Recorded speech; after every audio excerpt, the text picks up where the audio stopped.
Good afternoon, everyone, and welcome to the Henderson City Board of Commissioners meeting, Tuesday, December the 8th, 2020. Roll call, please. Commissioner Royster. Here. Commissioner Staton. Here. Commissioner Vowles. Here. Commissioner Bug. Here. Mayor Austin. Here.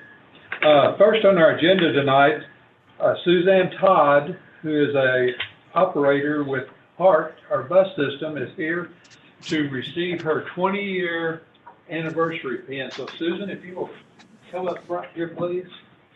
Suzanne Todd was employed on December 11th, 2000 at Henderson Area Rapid Transit as a bus operator for fixed route, and over the years she has also driven paratransit. When her immediate supervisor, Brenda Weddington, was asked about Suzanne, she indicated that she is a great employee, friend, and a true professional, safe, and friendly driver liked by all the passengers. Brenda reported that in 2006, Suzanne was hit in the passenger side of one of the buses while driving down Elm Street and somehow managed to drive between the trees and stop on the other side. Suzanne likes snow, and when the weather turns bad, she will be at work early and ready to drive, so much so that one day when she was scheduled for vacation, she forgot and showed up early for work just to drive in the snow. Her supervisor, Brenda, states, "It has been my pleasure to not only be her superintendent, but a co-worker and a friend." We are happy to have you with us today, and thank you for your hard work and dedication to the city with the presentation of this 20-year service pin. Thank you.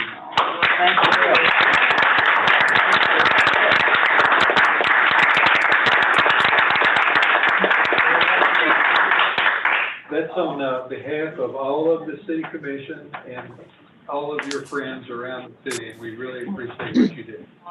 Thank you very much, and thanks for being here. Thank you for allowing me to help serve our community. You do a good job at it. Thank you. Mayor, Susan Todd is the mother of one of my best friends growing up. So she's been driving me around for just about as long as the city of Henderson.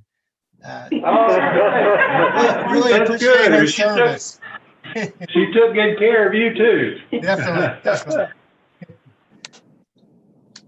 Thanks, Josh. The next on our agenda is Stan Syra with Riney Hancock is going to give a brief summary of the Henderson Water Utility audit that was presented to the board, the Henderson Water Utility Board, at its last meeting. Stan, welcome. Glad you're here. Thank you. Can everybody hear me? We can hear you. Okay, good. Well, I appreciate the opportunity to present the audit report. Of course, this is unprecedented times here, and it's a little bit different doing it by Zoom meeting instead of in person, but I guess we'll get through this. Everybody, I'm sure, got a copy of the audit report. I don't know if you want to turn to it, but you can turn to the independent auditor's report, and I'll just go over quickly what you want to hear in the opinion section. And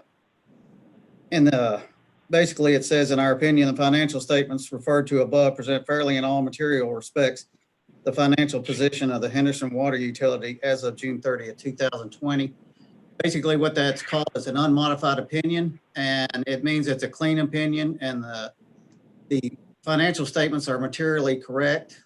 We might have found little things, but they didn't warrant proposed adjustments or anything, and everything was good. I'd just like to also thank at this point in time, the staff at Henderson Water Utility, especially Todd, for all he does.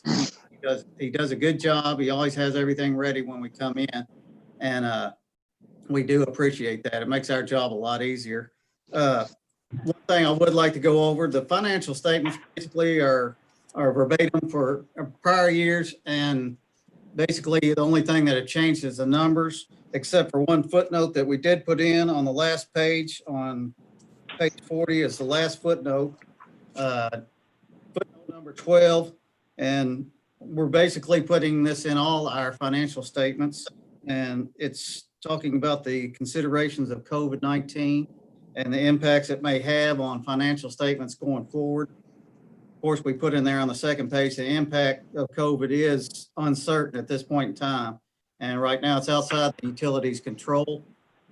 Of course, we did look at a few things. Management is, we look at risk and we look at uncertainties, we look at controls in place, and basically management is monitoring their receivables and addressing any risks that are posed by the pandemic at this point in time. So, you know, right now, I don't think it's had any material effect at all, you know, but going forward, we don't know what's going to happen. So that's why we put that footnote in there. Other than that, I didn't know if anyone had any questions I could address at this point.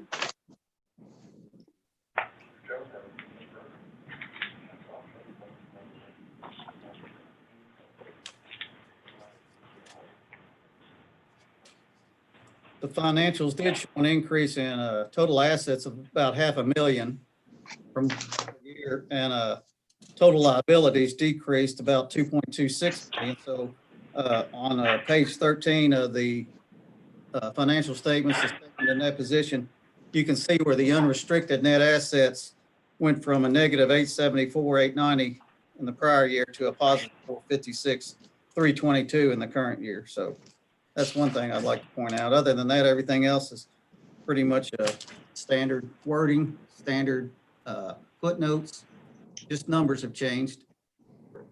Okay. Tommy, anything you wanted to add, or is that? No, sir.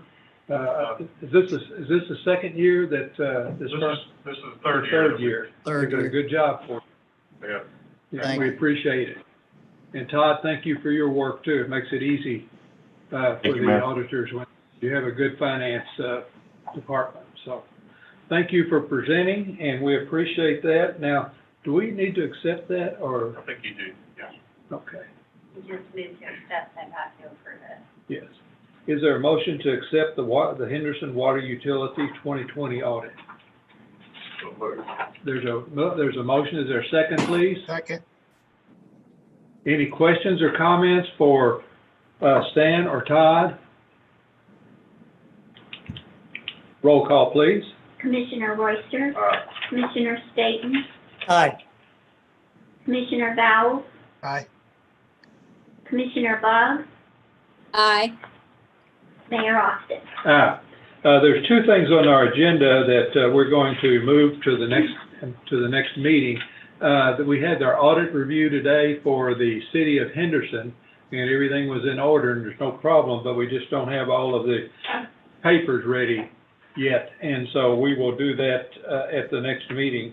And also there's a couple of awards that our finance department won, and we will go over those at the next meeting as well. Thank you so much. Okay, thank you. Thank you. Next on our agenda is we were very fortunate that our employees took up a lot of the good safety measures that our city has put out, and had a very good year on workers' compensation. And Connie is going to give us some information on a refund that we received from KEMI. Okay. Thank you, Mayor. It's just a short little presentation that is in support of all employees, that because, as the mayor mentioned, the efforts of the employees, supervisors, department heads, and both the city manager and the HWU general manager, Kimmy, has awarded a dividend check back to the city of Henderson. It's based on the city had an effective policy currently, but it was also effective in 2017. And we had a loss ratio of less than 65%. So they awarded a dividend check to the city of Henderson for $46,072.26. And I'm 100% certain that Robert has already put that important check in the bank for the city. So all we have is a copy of the check, but we're happy to make you aware of that. thank you, Connie, for your work, and thanks Sam for us for his work and the safety end of it, and it was all of our employees. We appreciate their attention to safety and keeping the workplace safe. So thank you very much. Thank you. Next on our agenda is we have the consent agenda, and the consent agenda has 3 sets of minutes and also has several other items, including a public transportation grant, Kentucky a resolution supporting addressing the Kentucky transportation funding needs, a municipal order assigning a contract between the city of Henderson and Deaconess Hospital for operations of the ambulance, and a municipal order authorizing the deed of easement with International Paper for trail system maintenance out at Newman Park. I have to read it. Read them all? Yeah, okay. The consent agenda for the December 8th meeting consists of the minutes of the August 25th, 2020 called work session, September 3rd, 2020 called work session, and the September 8th, 2020 called meeting. And Resolution 50-20, resolution accepting urbanized area public transportation grant agreement between the Kentucky Transportation Cabinet and Henderson Area Rapid Transit in the amount of $55,658, a capital state match for Section 5307 funding, and authorizing city manager to execute the agreement on the city's behalf. Resolution 51-20, resolution supporting addressing Kentucky's transportation funding needs throughout the Commonwealth. Municipal Order 37-20, municipal order approving the ambulance service contract between the City of Henderson, the County of Henderson, and Deaconess Hospital Incorporated, and Municipal Order 38-20, municipal order authorizing deed of easement between International Paper Company and City of Henderson, and authorizing mayor to execute deed of easement on behalf of the City of Henderson.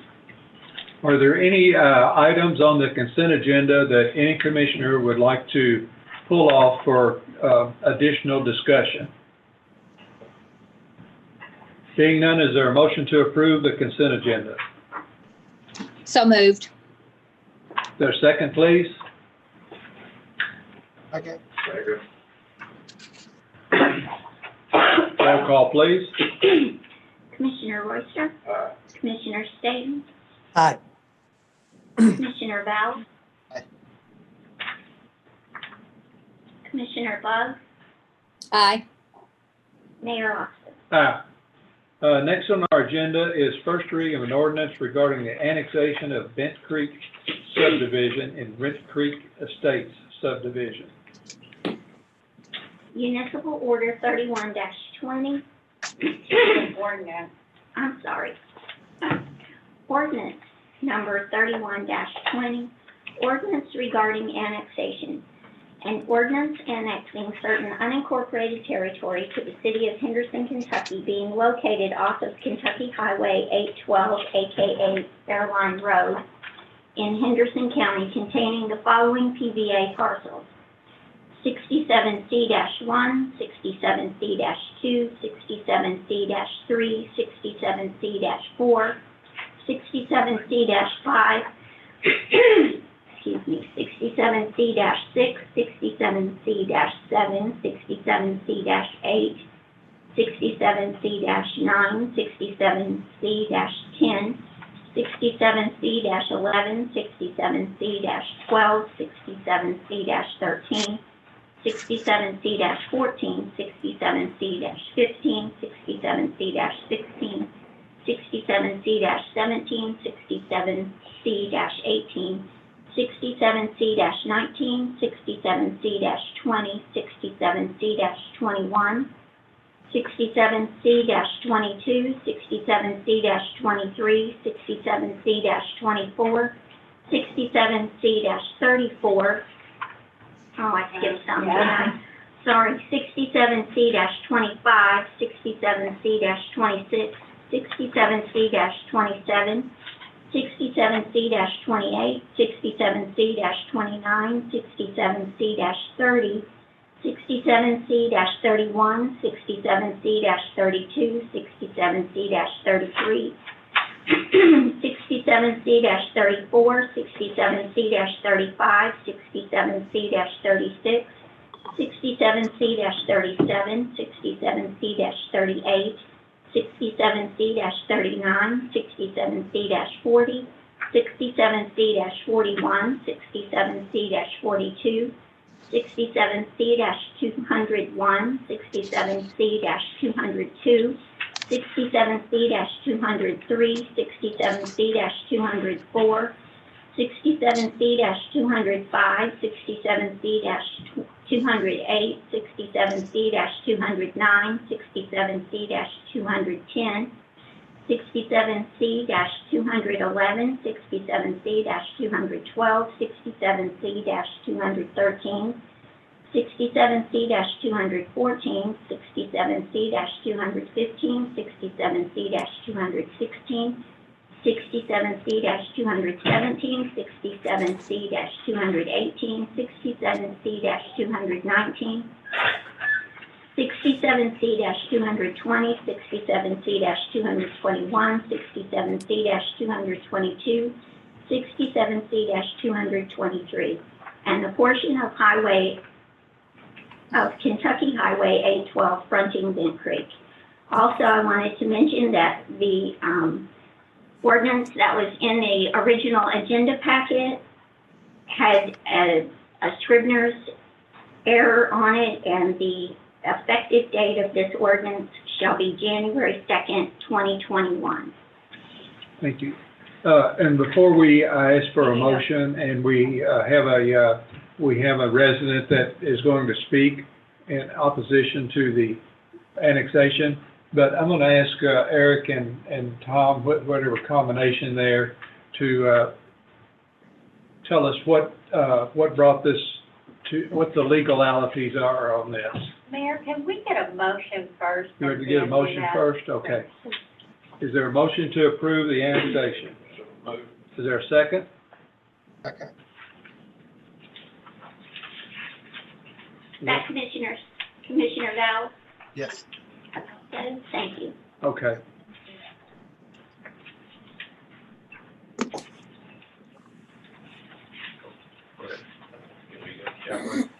Mr. Mayor, why don't you stand up? Happy to do so. Basically, when Bent Creek subdivision was being developed in its multiple parts, both in the original parts, which I'll call section 1, I may be saying that wrong, but the original section that was developed, and then subsequently in section 2. In both instances, the developer, initially the Clappers, and then subsequently the Dixons through BLD development, approached the city and asked the city to extend its wastewater sewer lines to Bent Creek subdivision to serve that area. Under the ordinances at the time, in order to obtain that extension, the developer was required to execute a restriction not to oppose annexation in the future. When the Clappers executed theirs, I believe in 2003, it covered, I think, approximately 40 acres. Was good for 20 years, so it's good through 2023. And BLD development executed theirs in 2012. I don't remember the date restriction on that, but it's, I believe, similar to the original Clapper agreement. So again, as part of policy of the city and under the ordinances, in order to obtain city services outside of the city at that point, that's something that the city requires, is for them to execute the restriction not to oppose annexation in the future. And the document itself is pretty clear, so is the law, that once that restriction is executed, it covers not only the owners of the property at the time, the developer, but any people who own that property subsequent to that date. And so that's how we got to where we are. Okay. Any questions for Eric or Tom on the original legalities of this? All right. Mayor, Yes. we are going to get it set up. Dwight has sent us a PowerPoint, and we're going to try to share that screen. Okay. So give us just 1 second. Okay. I'm trying to share that screen. I can't see the.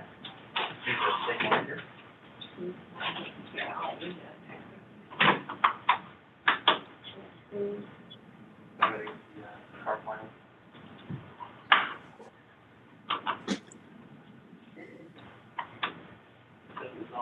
do have a question while you're doing that, Dawn. So how would like new homeowners been notified of that particular situation? When somebody was buying new out there, how would they have been notified of that particular situation? Sure, Commissioner Bug, this is Eric Chappelle again. The restrictions not to oppose annexation are recorded in the county clerk's office and the deed books. So anytime a title would be run, they would be notified of that. But the documents are both of record, whether they were aware of them or not. They still affect the property regardless of their notice, because it is legally recorded at the county clerk's office. Sure, thank you. I just wanted to kind of clarify that was all recorded, so everybody could have checked that themselves. I just want to make sure everyone was aware of that. Okay, Dwight, I think we got you set up, okay? Can you hear us, Dwight? Yes, I can. Thank you. Okay. If you're ready. I think we're ready for you. Okay, Mayor Yes, sir. Austin and City Commissioners, thank you for letting me speak tonight. I'll be as brief as I can. I am Dwight Williams. I live at 529 Blue Heron Lane, Henderson, Kentucky, which is the Bent Creek subdivision. And I guess for your record, that's partial 67C-214. I sent some documents out to you earlier. I know it's a petition, and I agree with the attorney there. We understand the annexation is nothing that we can really oppose legally, but we want you to understand with the petition I sent you, it's over 70 names of homeowners here who oppose the annexation and really are concerned with the sports complex. I have this PowerPoint slide. I don't intend to go through every question and ask for an answer. I'm just presenting this tonight, sir, and for the commissioners, for y'all to look at and to know what these 70 people are concerned with. We did obtain counsel and have him on retainer, trying to understand our rights, and we understand the annexation part, but we do have concerns. We really don't understand this phase approach where you got a part of Bent Creek in the middle that's not annexed, why you didn't annex at all. I want the commissioners and the mayor to understand where we walked around when we could walk around before COVID. There's a lot of people here on fixed incomes, young couples who moved out here, and this will be a devastating to them to come up with hundreds, if not thousands of dollars in addition once we're annexed. We're concerned with the sports complex, which is what led this annexation by reaching out and having this close proximity to us. We've already lost one property in front of me, it's 3 acres. The gentleman put a for sale sign up. He's not going to live in the city limits. That's not what he wanted. He doesn't want to live across from the sports complex. So it's already affected our property values here, in my opinion, since we've had a homeowner who was about ready to build stop and put his property 3 acres on the sale. Regarding the sports complex, we're just concerned about lighting pollution. Any of y'all are welcome to come out here at nights. It's real nice. It's a country atmosphere, but you're close to the city. You put that lighting in, it's going to have like a city across the street.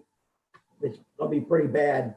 We're just curious what analysis that you've done or what we do from that.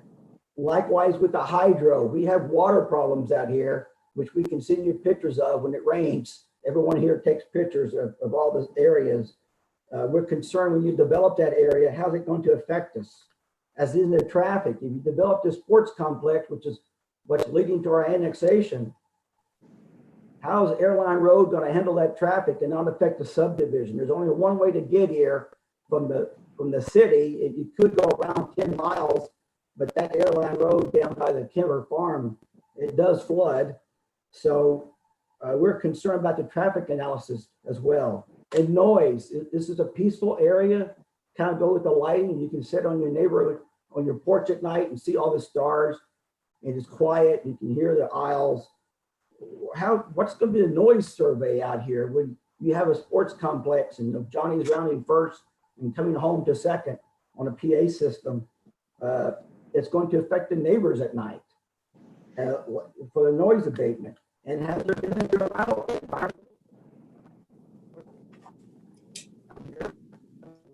all these things we just mentioned. And the mine subsidence, I'm not too sure what's going on with that. I just got my insurance this week, my renewal, and for some reason, I've been here 5 years, I built out here. Now they've added, I must have mine subsidence insurance. Kind of odd that all of a sudden, after 5 years, they determined that. The next thing I just want to bring to the commission's attention is about doing the analysis with the fire department. We all pay our $50 with our taxes. That's over $4,000 that design, I think it's design fire department is going to lose income. Hopefully someone has notified them that $4,000 they're going to lose because once you annex me, I'm going down to the PVA and stop my $50 from my taxes, paying them. And lastly, is the benefits. We're trying to struggle with, we've got our letters, but there's benefits. We've all called our insurance companies. The benefits were marginal, $50, $100 a year compared to several $1,000s worth of taxes. We're just curious, how's the city going to fund all that? That's the dollar signs. With city police patrols, not sheriffs anymore, city garbage pickup, maintaining city streets and everything else that goes with that.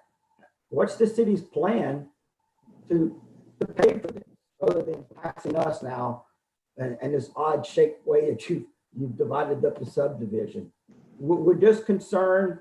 Again, in conclusion, we know we can't fight the annexation, but we are concerned with the impact of the sports complex on those things I mentioned.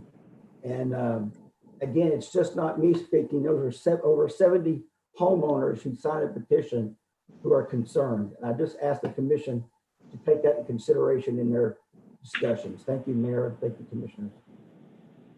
Yes, sir. Thank you. Appreciate that. Buzzy, is there anything you want to? I would like to address the sports complex. Dwight, can you hear me? Okay. He gave a thumbs up if you can't see him. Yeah. Okay.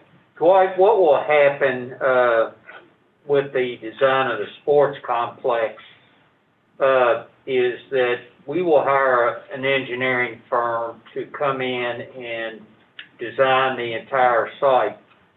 And as we get through that, they will have to perform a hydrology review for drainage. And most of this sports complex property takes water flow from the east. So anything that we do on site, we will have to meet certain state and federal guidelines for retainage of stormwater. It's not only quantity, but as far as quality is concerned too. Now, most of the flow off our property goes underneath the Audubon Parkway and continues parallel to Airline Road and eventually ends up in Tiger Ditch. So we will be looking at that. We will also ask our traffic planning organization in Evansville to perform a traffic study at the entrance to the sports complex. They will take into consideration traffic beyond that property, which would include Bend Creek. In regard to the noise, that is something we can talk to our consulting engineer. I'm not quite sure how they would come up with data to provide for that, unless it came from an existing PCMA fields that are located at 2nd and Lincoln Streets. And then as far as the environmental impact, we've already done a phase 1 on the property. We found no issues with that, so there's no cause for further study. And I did contact the Kentucky Geological Survey. Kentucky Survey. Yeah, excuse me. having a brain freeze, but it's a Kentucky Geological Survey regarding mine subsidence. They did go and look at the mining maps for Henderson County. They did advise that the property has no impact to it right now. So hopefully that can answer your questions for the sports complex. Thank you. Dwight, I'll give you another opportunity to speak in a minute if you have any responses to those. But I want to ask Dawn, do you have any Sure. comments you want to make? I'll make a couple. One of the questions is why is the annexation being done in phases? We submit this to the state, and then the state does the change in the map, and Marie and I, City Clerk, is the one who submits them, and when we worked on it, we decided we could get it through faster if we did it in these two phases. However, the second annexation will take place. It will go to planning, and we will be back here, and we'll have first read in February. So there won't be hardly any difference in the time period. One of the things that came up at our November 10th, 2020 meeting was Tanya Ayer, who's a resident out there, addressed you all with concerns about the taxes and the problems that had the economic downturn from the COVID that some people out there have. So Commissioner Staton at that point proposed that we wait and make the effective date of this January 2nd, 2021, and that will allow the residents out there a year to prepare to pay taxes. So that should alleviate his concern about the taxes and Ms. Ayer's concerns about the taxes. Also, he asked what are the factual benefits to annexation besides police and fire coverage and the insurance decrease there. We also will provide sanitation at a much lower rate than most county residents currently pay to private haulers. And Tom, can you tell us what the change will be in the resident charges for water and wastewater? I think it's about $9 a 1,000 gallons or less will be in the city. It's supposed to be now. So that's a significant decrease in the amount that the residents of Benton Creek will pay for water and wastewater services. Dawn, I have a question. I think you said January the 1st, 2021. Wasn't that January 1st, 2022? I thought we said we would do. This will be effective January 2nd. January 2nd, 2021. Therefore, Okay, they will not receive tax bills until 2022. Okay, I just wanted to clarify that. I want to make sure. I thought that's what we had decided. Thank you. And it's probably an appropriate time. Can I add to what Dawn said? Is that okay? Yes, sir. All right. On the water rates, Tom is absolutely correct. There's a difference when you add in the water rates and the stormwater rates of $9.59 per 1,000 gallons of water used. So when you take a typical family of four that does not own a pool, a typical family of four uses an average of 10,000 gallons a month. So when you multiply that out, that's about a saving, or that's exactly a savings of $95.90 a month.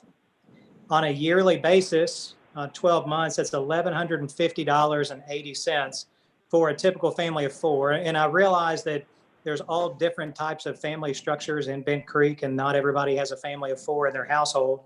But just to kind of give you an idea, if you add in a swimming pool, a family of four with a swimming pool is going to average, if you average it out over the entire year, about 37,000 gallons equates to about 3,000 gallons more a month used. On a yearly basis, that's going to take it from $1,150 in savings on your water rates up to $1,711 a year in savings. No, excuse me. I'm sorry. I read that wrong. $1,496.04 a year. And so when you add that together on just a typical family of four with no pool, for example, If they're on county water rate now, $1,150 a year, plus the volunteer fire department fee that Dwight had mentioned earlier, which is $55 a year, plus an average home insurance savings of around $100 a year. Depending on where people are getting their trash and recycling done and who does that, it's very likely that they could save about $5 a month there. So that would be about $60. The total savings a year would be about $1,365.80. The city property tax bills are $490 per every $100,000 home, for every $100,000 of assessed value. So if you look at the break-even point on that, and I'm using a lot of big words, finance words, I hope you're following me, but the break-even point on that for a typical family of four, when you add in the savings and then add back in the city property taxes, is a assessed value of $278,700. So if you're a typical family of four and you have a home that is worth $278,700 or less, then financially you should be about break even or a little bit better off, even with the new property tax bill as a result of the annexation. They alluded to police and fire, and just to elaborate on that, the fire response right now is a minimum of 15 minutes on average of fire response to your home out of Zion. And they do a very good job. Our volunteer fire department people should be commended all over the county. But 15 minutes minimum on average response time is going to be taken down to a maximum of 4 minutes on average on fire response. And another thing that our fire department does that some people do not take into account is if you're having a family member who has a heart attack or a stroke or something that's extremely time sensitive and you call for an ambulance. Right now, if you live in the county, you get an ambulance. And that ambulance takes however long it takes to get there from wherever it's dispatched from.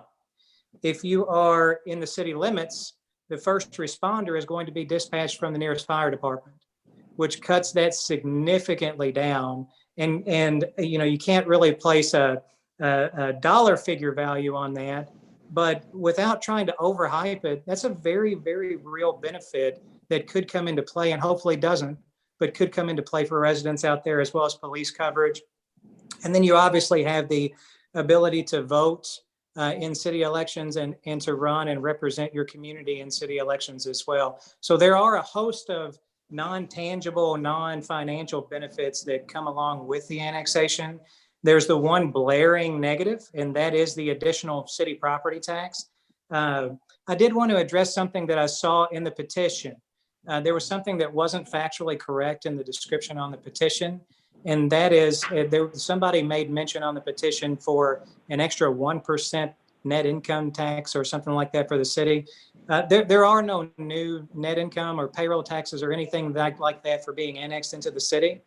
If payroll tax was being referred to, the city payroll tax is more than the county payroll tax, but that's based on where you work and not where you live. So the vast majority of residents should not see any kind of increase in those taxes as well, unless they have some kind of home-based business. There might be, but I just wanted to speak on the benefits of the annexation because it was a question on your presentation, Dwight, and hopefully that helps shed a little bit of light or kind of give you a little bit more of an idea of what we've been looking into there. Brad, I have a question on the water, the $9.50 per 1,000 gallon or something. Is that for every single additional 1,000 gallon? Because that seems like a really huge savings there to me. So explain that to me again. I need to. So I will explain it with the caveat that I talked to Tom Williams, who is available also to elaborate if you would like, but I'll go ahead and share that conversation with you. Our volumetric rates start at 0 gallons. Right. There's no volumetric rate included in the fixed rates. The fixed rate for a county resident is 20. The fixed rate for a city resident is also 20. It's arrived at a little differently, but they're 20 apiece, so that's not going to go down. But starting at 0, for every 1,000 gallons of water that is used by a city resident versus a county resident, that individual household will save $9.59 per 1,000 gallons used. So like I said, a typical family of 4 is 10,000 gallons. You can cut that down. A typical family of 2 would be about 5,000 gallons. Sure. But a typical family of 4 on a monthly basis will save $95.90 on their bill. That's very real savings. And there's no funny math or anything there. It's just very real savings from volumetric rate differences. And on a yearly basis, that adds up to a little over $1,150 a year for a typical family of 4. If you throw in a pool, a typical family of 4 with a pool, that comes up to very close to $1,500 a year, which is $1,496.04.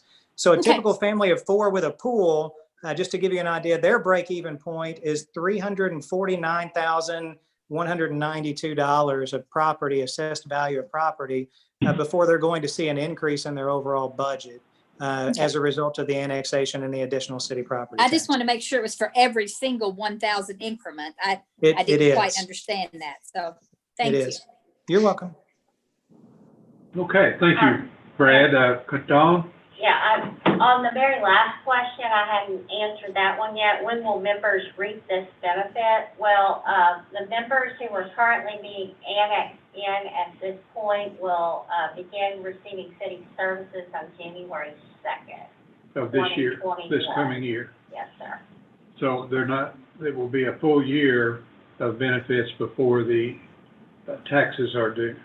Yes, sir. Before the taxes are assessed, correct? Yes. Yes, for their Yeah. assessed, right. Anybody else, but before I ask Dwight if he wants to add any other comments, is there anyone else that would like to speak for or against the annexation? Okay, Dwight, do you have anything else you want to mention after hearing what has been discussed? Mayor and city commissioners, I appreciate y'all doing the homework there, and I hope all these numbers come true. Army used to say it briefs well, but I hope it comes true. And I'm glad it starts on 2 January. I'll put that out to the 70 people who signed the petition with me. I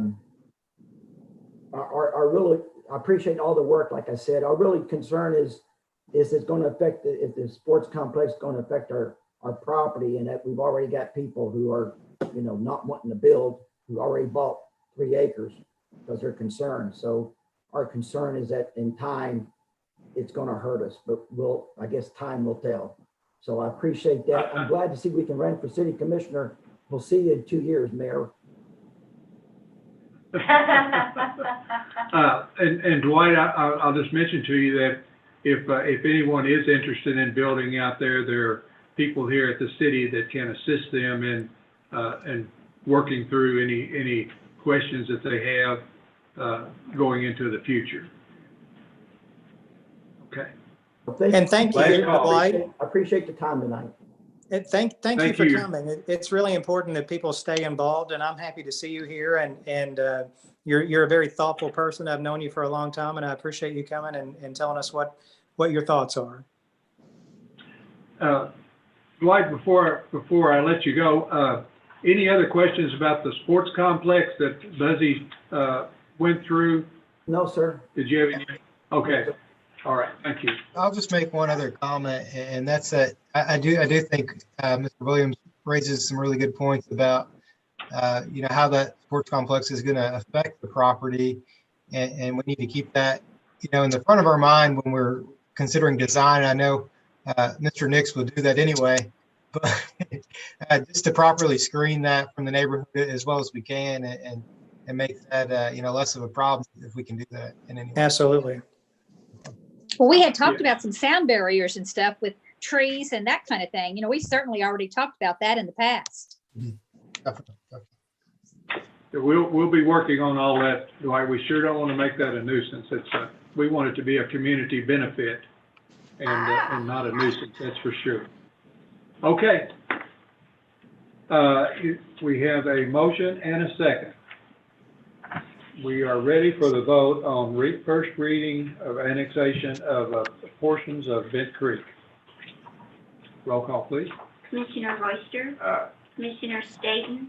Aye. Commissioner Bowles? Aye. Commissioner Bug? Aye. Mayor Austin. Aye. And, Dwight, Dawn, we plan to have second read on December 15th meeting. Thank you again, Dwight. All right, next on our agenda is an ordinance relating to meeting times.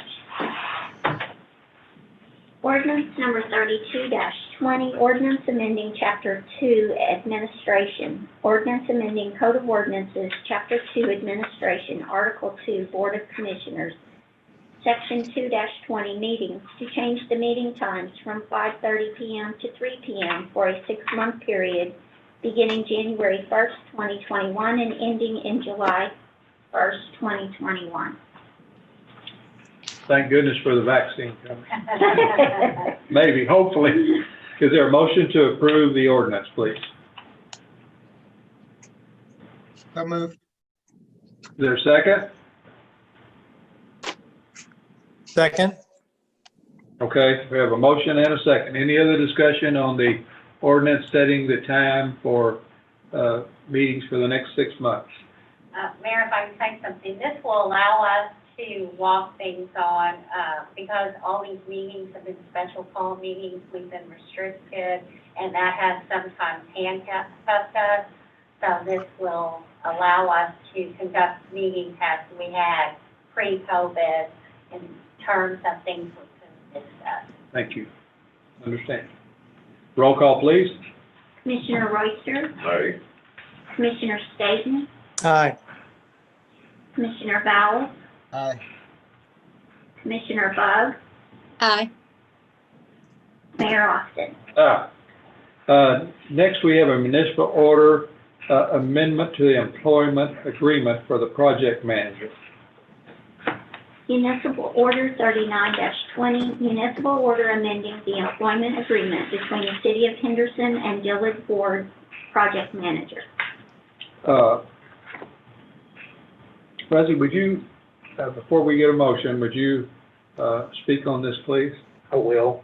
Y'all are aware that under the current budget, safety was removed out from underneath the Human Resources Department, and it was put under the direction of the HW General Manager / City Manager and or their designees. And we've been working on that now, Tom, for 3 months. And so it was my decision on the city side to appoint Dylan Ward to assume the oversight of safety for the city. And as part of the safety program with our safety coordinator, we had to provide a vehicle. So it was my decision to take Dylan Ward's work vehicle and assign it to Sam Lingerfeld to perform his safety duties. And with that being said, I didn't believe at the time, and I still do not believe, that it's in the best interest to purchase a new vehicle for his use. In consideration of the cost of vehicles, insurance, gasoline, and maintenance, I discussed with Mr. Ward about the possibility of, in lieu of a vehicle, of us just paying him a vehicle an allowance, very similar to what is done for myself, I think Tom Williams, you, and a couple others in your department have that same agreement in their contracts. So that's where we stand, and the justification for providing the allowance to Dylan. Is there a motion to approve, please? So moved. Is there a second? Second. Any other questions or discussions? Roll call, please. Commissioner Royster, Commissioner Staton, Aye. Commissioner Val, Aye. Commissioner Buggs, Aye. Mayor Austin. Next, we have an ordinance review that you have got all of the information on previously, and City Attorney Dawn Kelsey is here to answer any questions, and for an okay to go ahead and move that to the Planning Commission for consideration. Dawn? About 2 weeks ago, I sent you all the proposed changes to our sign ordinance. We did that to bring our ordinance into compliance with current case law stemming out of a Supreme Court case and those cases that have since interpreted that case. It's not a huge change, but I did want you all to have the opportunity to look at it. If you all have any questions, Ray and I will be happy to try to answer them. If not, I need a motion on this to send it to Planning Commission. Since it's part of our zoning ordinances, it has to go through planning before we can do it. Okay. Are there any questions for Dawn or Ray, please? On the new sign ordinance, etc. Is there a motion to approve sending the sign and outdoor advertising displays ordinance to the Planning Commission for review? There's a XR made that motion. Is there a second, please? Second. Any other questions or comments? Roll call, please. Commissioner Royster, Commissioner Staton, Aye. Commissioner Val, Aye. Commissioner Buggs, Aye. Mayor Austin. Next, we have a proposal, and again, I think that you've had some information sent to you to review on the Henderson Water Utility and Henderson Municipal Gas proceeding for joining those two entities under one oversight, which would be the Henderson Water Utility Board of Directors. And there would be managers for both situations, but it would be under the Henderson Water Utilities overall umbrella. And Buzzy has put that together and sent it out to everyone. So Buzzy, is there anything else you want to mention on this? I would, if you would allow a couple of minutes. I just want to go back in time, and that under various administrations of the commission, members have discussed the economies of combining the two utilities and utilizing joint equipment and staff. Y'all are aware that HW has recently purchased the former Morris Tool and Die property in Corporate Park.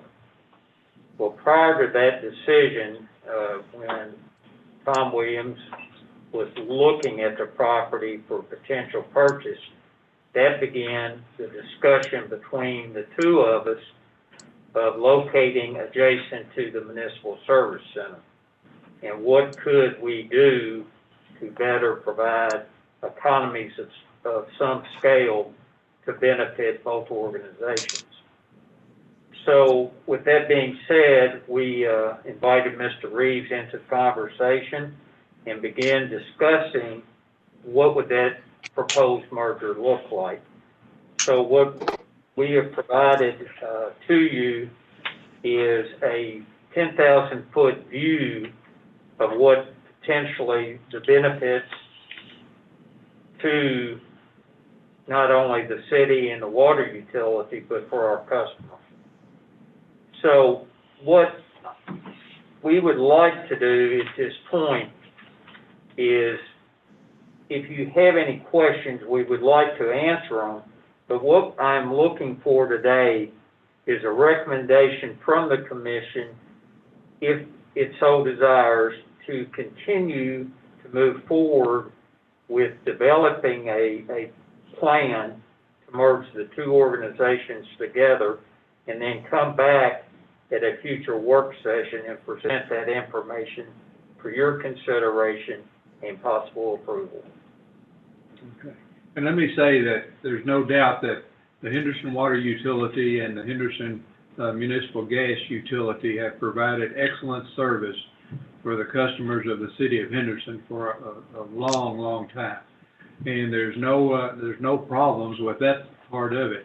It's the opportunity for efficiencies and sharing equipment, maybe in some circumstances, and just working closer together that has brought this forward. And I think it is certainly worth proceeding and looking at getting a plan together, an actual plan together for the city commission to review. So is there any opposition to, or is it the opinion of anyone on the commission that we should not move forward with this project? There seem to be none, so I think that we will ask staffs of the city, water utility, and gas utility to move forward on the project and then bring back a finished product later when it's developed. Okay? All right, thank y'all.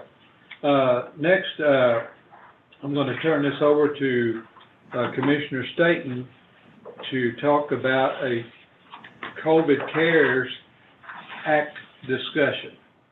So Brad, I'll turn that over to you, sir. Thank you, Mayor. I had two things I wanted to discuss. One, I sent to everybody earlier on today sort of a rough outline of something that I would like to propose that the commission consider in very short order. I have reached out to Missy Vanderpool, who's also on here, who would like to make some comments afterward, and to Ellen Redding. What I'd like to propose that we do is create a small business continuity grant program for the city of Henderson. This is not at all dissimilar to programs that have happened in other cities across the United States and across Kentucky. And specifically, what I'd like for us to consider is $300,000 to put into this fund that would be administered through the Henderson Economic Development Corporation. And what it would do is it would provide assistance to small businesses who have basically fallen on hard times as a result of the pandemic. We have done a lot of work this year through the commission. The community has really stepped up. We've had a lot of business partners step up, and we've been able to raise and distribute somewhere in the seven figures for individual relief throughout all this. One thing that we haven't done is addressed, at least to this scale, a small business continuity or continuation of businesses. We've got, it's estimated that 1 out of every 6 businesses is going to go out of business as a result of what has happened and will continue to be happening. And so I wanted to just list the bullet points from what we would be doing. First off, we would create an executive committee of 3 people, and the 3 people would be Missy Vanderpool, who is our Executive Director of Economic Development for Henderson and Henderson County, Ellen Redding, who is the President of the Chamber of Commerce, and Buzzy Newman, who is our City Manager for the City of Henderson. Applications would begin to be accepted on December 21st of 2020, and the application period would be open for a period of 90 days. The way that this would happen is today, what I would be asking the mayor to do is to seek an indication of interest, and we would continue to make a formal resolution that would be on next Tuesday's meeting agenda to accomplish this. And the money would be available to brick and mortar businesses that are in the city of Henderson that have less than 25 full-time employees, franchise-owned businesses. The franchise businesses, the owner must live in the city of Henderson to qualify to be able to submit for the grant. Exclusions include the current city commission, department heads, members of the executive committee and their immediate families. We must have, and businesses must have an active business license, be current on all their taxes and fees. And the program itself would be administered in a two-tier system. Tier 1 would be for businesses who are able to demonstrate that they have lost 15% or more in net profits year over year for at least a 1-month period of time. They would qualify for up to $5,000 in grant money from this particular fund to help assist with rent and lease payments, utilities, city property taxes, and or salaries and wages. A tier 2 system, the tier 2 grant process would be the same as tier 1, only businesses would have to show via income statements and an attestation from their CPA that they had a greater than 25% decline year over year in any given month, and they would qualify for up to $10,000 of assistance from this particular grant program. The $300,000 itself would be available through the 90 days. The program would extend to the 90 days and then stop, and it would stop sooner if we run out of money. If we have a need that's greater than anticipated, obviously when we have zero funds left, unless the committee raises more money, there would be zero left. And so that's the crux of everything. If I could, I'll turn it over to Missy, who is also on this Zoom meeting. And I think she has a few comments she would like to say on behalf of businesses and small businesses in Henderson. Thanks, Commissioner Staton. Thanks for reaching out to us, and we're happy to help the city on this. I know it's been a long day so I'll keep my comments short. I think we all know that small businesses have been taking the blunt of the COVID pandemic, and as you've heard me say before, 75% of a community's growth comes from their existing businesses and their existing industries. So I think this is a great opportunity for us to help those small businesses, because with that stat of 1 in 6 not surviving this, we sure can't, we don't want to see that. So I just appreciate you guys reaching out to us. Happy to help. And if you guys have any questions, please feel free to ask those. Thank you, Missy. And let me say 2 things. One, financially, we can do this, and it is going to be very helpful in our community. Secondly, I want to thank Brad and the entire committee that has been working on this and putting a plan together that is workable and doable on a short-term basis.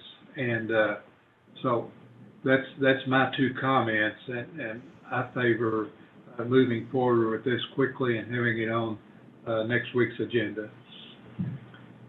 Mayor, one additional comment that would be required. We would need to do a budget amendment, which we would do next week, and then it would require a second special call meeting sometime after that. And other than that, Missy, I'd say we have a lot of work to do in a short amount of time to get it up and going, but I think possibly we can get some assistance to get that process started. And I've talked to Robert Gunner on the funding side of things, and we can explain that further when we meet next week. Any other comments?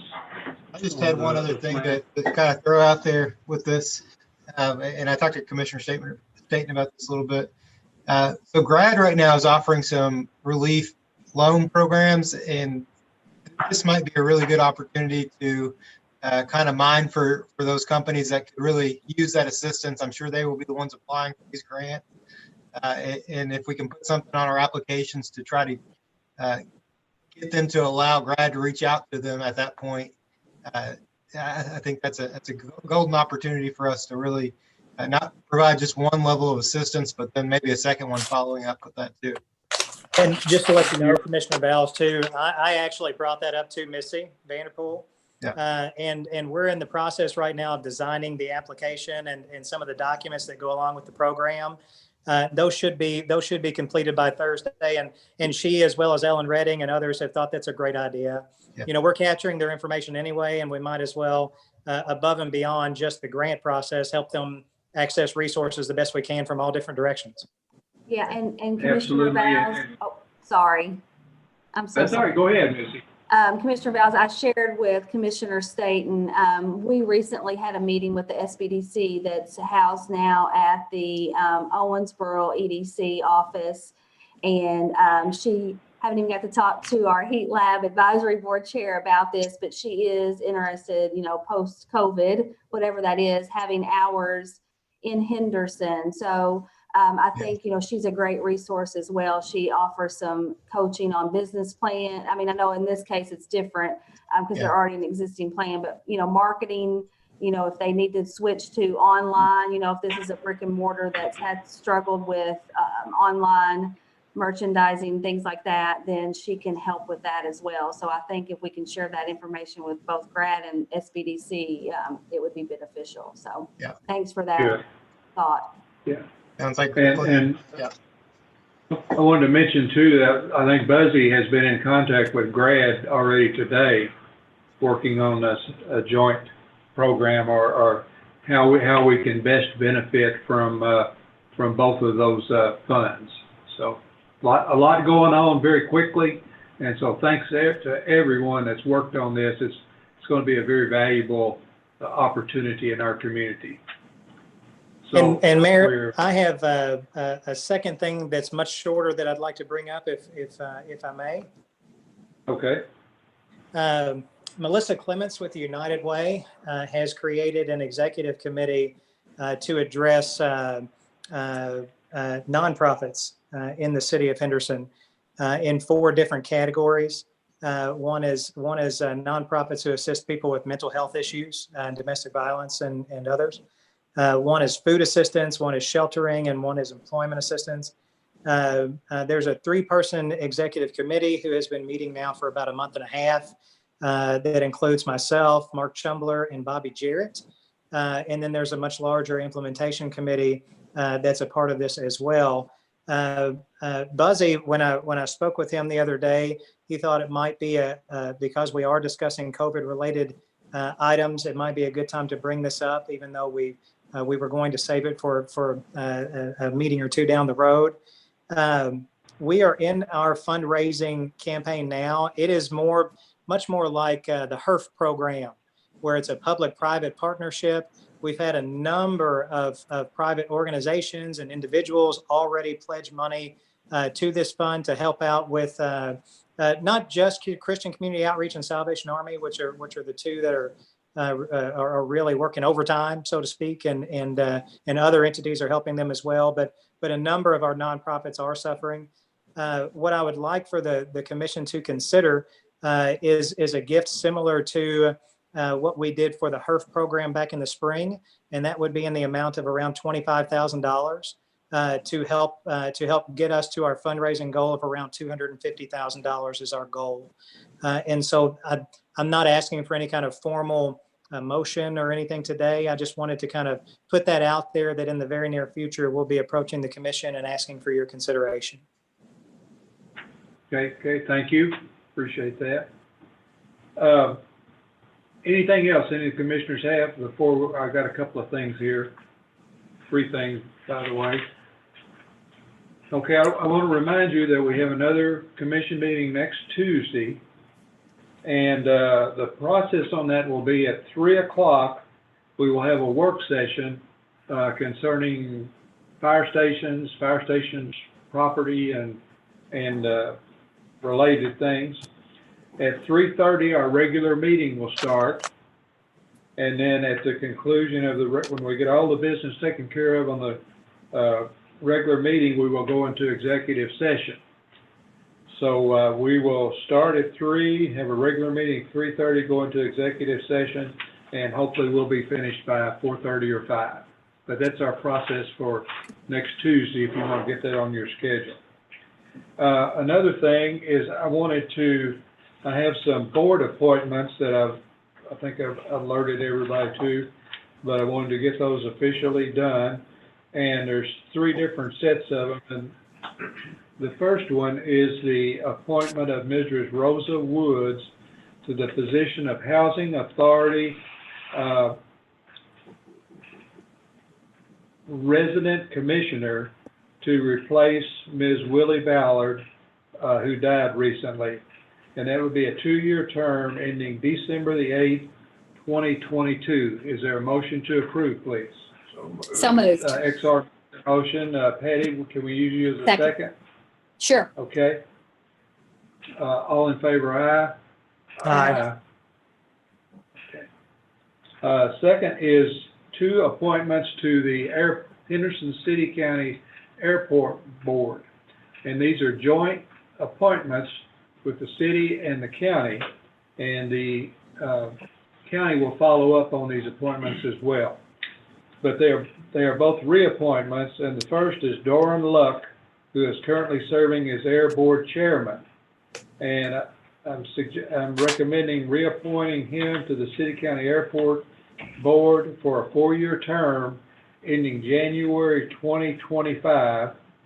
And then also Glenn Stone to a reappointment to a 4-year term to the City County Airport Board for a 4-year term, and both of those ending January 5, 2025. Is there a motion to approve those 2 appointments, please? So moved.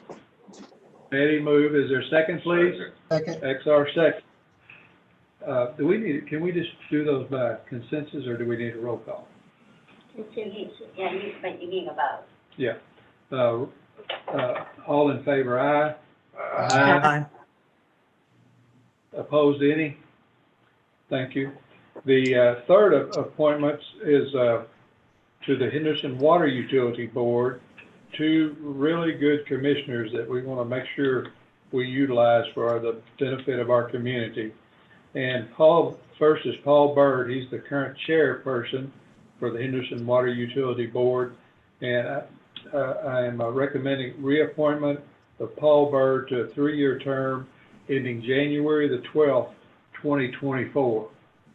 And the second is a reappointment of board member Gary Jennings to the HWU board for a 3-year term ending January the 12th, 2024. Is there a motion to approve, please? XR made that motion. Is there a second? Second. Austin, second. All in favor, aye? Aye. Any opposed? I get both. Okay, thank y'all. Now, Commissioner Bug would like to make a statement. Yes, it'll be brief. This is my last regular scheduled meeting. I've served our city for the past 4 years, and I ask you to allow me a few minutes to share from my heart. It's been a true pleasure and honor to serve with these fine gentlemen and ladies on the commission. We've been able to accomplish many wonderful things for our community, and I believe the reason for that is because God allowed us to come together and work together as a team. I won't list all of those things. They would be too many, but you all know. I would just like to share. Thank you, Mary Alston, and the other commissioners with which I've had the honor to serve, as well as Buzzy, our city manager, Russell, our former city manager, Dawn, our attorney, Marie, our clerk, and each and every city employee. All of you have always been kind, considerate, and professional, and for that, I'm truly thankful. Even though we may not always agree on everything, we decided it was okay to disagree and be respectful about it. I've prayed for several months that the Lord would allow me to share with you, the city of Henderson, what he wanted to share and take me completely out of the picture. I humbly ask you to listen with an open heart and mind. These past 4 years have been rewarding, but also very difficult at times. As a conservative Christian, I knew from the very beginning that I wanted to hear from God on all things. I'm sure some have wondered why I've been so passionate about some things and not others. That's because they were issues that God wanted to have a say in. I've humbly asked to be his mouthpiece here in Henderson, as I was allowed to serve our great city. I've said in the past, I would always vote my conscience. I'm sure that those that voted for me would expect no less. But more importantly, I could never go against my moral compass that God shows me daily through his word and dreams and visions that he's given me. Everything I do, I ask my Heavenly Father's guidance. And always try to base my decisions on principles of the Bible. His word, our holy Bible, along with the Holy Spirit, totally shapes my daily life. Do I fail? Yes. Do I sin? Yes. We all do. But it's my prayer to honor him in all that I do. If I fall short, I know I can go to my Heavenly Father and ask him for forgiveness, and he's always there for me. And you all know, I've all told you many that I've prayed for you over different times over the 4 years, and you can be assured I really did take it to our Lord. Today, I want to share a message of hope. No matter how dark our world gets around us, we can always be a remnant and let his light shine through us. He's asking everyone, more than ever before, to pray and seek his face. 2 Chronicles 7:14 is so vital for today. If my people, who are called by my name, will humble themselves and pray and seek my face and turn from their wicked ways, then I will hear from heaven. I will forgive their sins and I will heal their land. I believe that with every fiber in my being. My prayers that you will too. Thank you, every one of you, for allowing me to serve with you over these past 4 years. I've always said that I think Henderson is the best city on planet Earth. That'll never change. We are strong when we work together. Love and blessings to all. Thank you so much, Patty. That was very nice, and I'm about choked up here, young lady. Thank you. Me and too, It's been a real pleasure serving with you, and you're a good person and a good-hearted person, and we all hopefully it rubbed off on all of us because we really. I'm sorry I had to appreciate read you. it. I was afraid I would get emotional and go off on some tangent. Y'all know me, so I had to read it after I wrote That's it. not a Thank you. problem. Thank That's you. not a problem. Okay, well, thank you very much. Anything else tonight? Is there a motion to adjourn? So moved. XR made that motion. Is there a second? Second. Is there a second? All right. Marie, do you need to ask about the signing? I do, but I don't know who seconded. Was that Brad, was that you that seconded the motion? It was, Did yes, you? ma'am. Yes. Thank you. Yes, and may I sign your name to the attendance for Yes. today? Yep. Yes. Thank you all. All right. Roll call. Roll call, please. Commissioner Royster, Commissioner Staton, Aye. Commissioner Vowell, Aye. Commissioner Buggs, Aye. Mayor Austin. All right. See you all next Tuesday. Thanks for being here. Thanks for your input.